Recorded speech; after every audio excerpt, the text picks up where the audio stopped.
بسم اللہ الرحمن الرحیم۔ السلام علیکم ویورز، آپ دیکھ رہے ہیں صراط مستقیم سعودی نیوز چینل۔ سعودی عرب اور دیگر خلیجی ممالک میں کروڑوں کے قریب غیر ملکی افراد جن کا خاص طور پر تعلق پاکستان، انڈیا اور بنگلہ دیش، سری لنکا، نیپال سے ہے، روزگار کے لیے موجود ہیں۔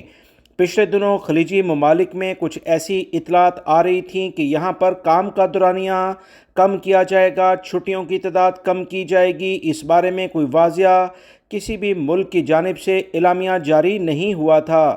یاد رکھیں، موسم گرما کی بنا پر ان ممالک میں کافی زیادہ مسئلے مسائل دیکھے جاتے ہیں۔ الیکٹریسٹی کا مسئلہ ہو، ٹریفک کے مسئلے مسائل ہوں یا اور بہت سارے ایشوز، ان تمام چیزوں کو دیکھتے ہوئے مختلف ممالک میں یہ اعلامیے سامنے آئے تھے کہ ایسی پلاننگ کی جا رہی ہے کہ سعودی عرب اور دیگر خلیجی ممالک میں کام کا دورانیہ کم کیا جائے۔ تو اس بارے میں تازہ ترین اپڈیٹ آ گئی ہے۔ بریکنگ نیوز آئی ہے کہ متحدہ عرب امارات نے ابتدائی طور پر اعلامیہ جاری کر دیا ہے کہ 3 دن چھٹی ہوگی اور 4 دن کام ہوگا۔ 7 گھنٹے روزانہ کی بنیاد پر کام کیا جائے گا۔ اس بارے میں ابتدائی طور پر جو اطلاعات آئی ہیں کہ گورنمنٹ کے مخصوص ادارے شامل کیے گئے ہیں۔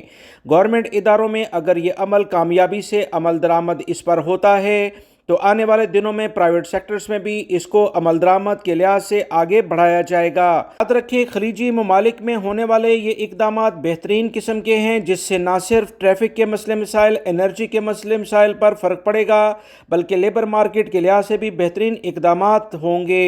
متحدہ عرب امارات کی وزارت لیبر کی جانب سے کہا گیا ہے کہ 12 اگست سے 30 سپٹمبر 2024 تک 15 سرکاری اداروں کے ملازمین کو ابتدائی طور پر یہ سہولت دی جائے گی۔ جمعہ، ہفتہ اور اتوار کو وہ 3 دن کی چھٹی کریں گے۔ بقیہ دنوں میں یہ ملازمت کے لحاظ سے 7 گھنٹے کام کریں گے۔ سعودی عرب میں بھی انشاءاللہ کچھ اسی طرح کی جلد اطلاعات آنے کی بہت امید ہے، کیونکہ بہت سارے خلیجی ممالک اس پر کام کر رہے تھے تو دبئی نے باقاعدہ طور پر آغاز کر دیا ہے۔ تازہ ترین اپڈیٹ جاننے کے لیے میرے چینل کو دیکھتے رہیں، ویڈیو لائک کر کے شیئر بھی کیجیے گا۔ السلام علیکم۔